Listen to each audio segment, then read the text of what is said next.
millones de toneladas, 4 millones, y aquí se ve, por ejemplo, que lo que más se produjo, en primer lugar, para tomar una decisión, es la cebada, la segunda fue el trigo, la tercera fue el aveno y el último fue el centeno.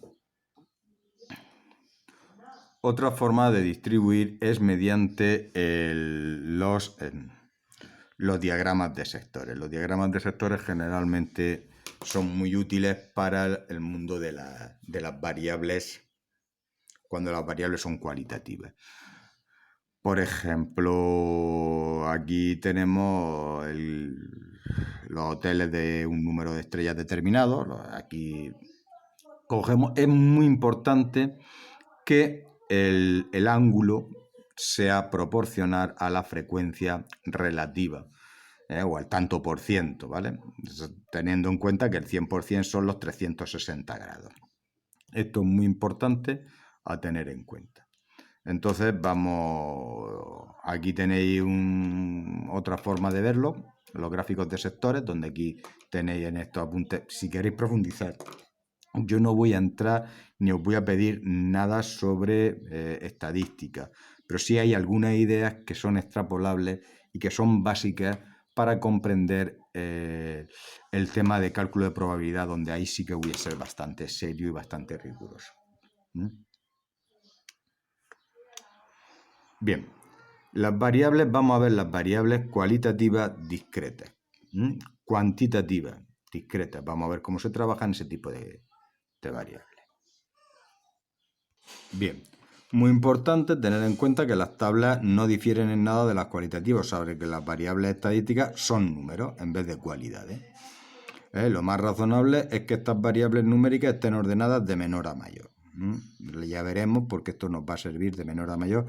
En estas tablas juegan un papel muy importante la frecuencia absoluta acumulada y la frecuencia relativa acumulada. Muy importante en las distribuciones, en las funciones de densidad de probabilidad. Y en las funciones de distribuciones de probabilidad, todo esto lo podemos extrapolar. De otras características de mediana, cuartiles y deciles y percentiles. No voy a entrar mucho más en este tema. Bien, aquí tenéis una suma de las frecuencias. Esta sería la frecuencia acumulada, que es la suma de todas las frecuencias. Va a jugar un papel muy importante. La frecuencia acumulada es la frecuencia y es la suma de las y frecuencias. Previamente ya veréis cómo funcionamos, donde hasta ahí el número total de datos que se tiene hasta un momento dado. Si tenéis la frecuencia total acumulada va a coincidir con el número total de datos. Y aquí se tiene el número total, aquí tenemos también la frecuencia relativa acumulada, que es la suma de HI, es la suma hasta HI, de H-1 hasta HI, ¿vale? Que 1. Vamos a verlo con un ejemplo porque esta definición en principio pues puede ser... aquí tenéis que estos estudios estadísticos se utilizan como representaciones gráficas, los diagramas de barra y los polígonos de frecuencia. Bien, aquí tenéis un estudio estadístico de que se le preguntan a 20 individuos el número de personas que viven en su casa. Entonces aquí se tiene lo que hemos obtenido, ¿de acuerdo? Fijaos que aquí es como se representan, solo cuando se hace el trabajo de campo, los datos aparecen de manera desordenada. Y ahora vamos a ordenarlos mediante el diagrama de tabla, ¿vale? Yo cojo la primera. ¿Cuánta gente vive sola? Aquí, si tenemos aquí, pues solamente aparece una persona. ¿Cuánta gente comparte en su casa con otra persona más? Pues aquí tenemos, si podemos contar aquí todos los que hay 2 personas. ¿Cuánta gente conviven 3 personas? Pues aquí tenemos 5 personas. Aquí tenemos entre los 5 encuestas, de las 5 tablillas, 5 personas. ¿Y cuántos viven 5 personas? 4 personas, ¿de acuerdo? Fijaos que aquí al final la frecuencia total, la suma de todos los datos son 20, es decir, el número de personas a las cuales le hemos hecho la entrevista. La frecuencia acumulada, pues vamos a ver cómo es la frecuencia acumulada. La primera es 1. La segunda es 1 más 2, 3. La segunda es 1 más 2 más 5, 8.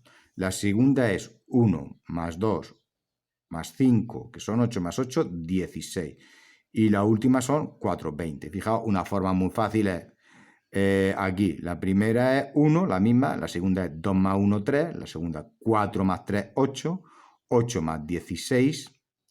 8 más 16,